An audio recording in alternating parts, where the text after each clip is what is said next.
Museo Dono, il percorso artistico che si concretizza nell'installazione di opere d'arte contemporanea in alcuni luoghi sacri di origine medievale del Tigullio, ha avuto il suo preludio con l'inaugurazione dell'esposizione nella Basilica dei Fieschi, che resterà allestita fino al 28 di luglio. Ester Pasqualoni, artista di origine romana, tigullina d'adozione, ha realizzato queste opere con l'intento di far dialogare materia e luce, inserendo alcune parole in braille per permettere la fruizione dell'opera d'arte anche da parte di chi non la può vedere direttamente.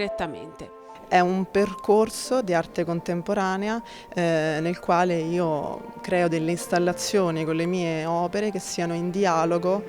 di valorizzazione reciproca fra l'opera e il luogo. Abbiamo pensato di donare,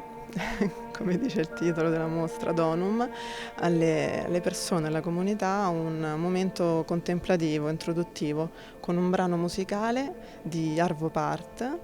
dal nome Spiegel im Spiegel. L'arte contemporanea a me piace molto perché viviamo nell'oggi e quindi non possiamo non guardare quello che succede oggi, ed è interessante proprio perché le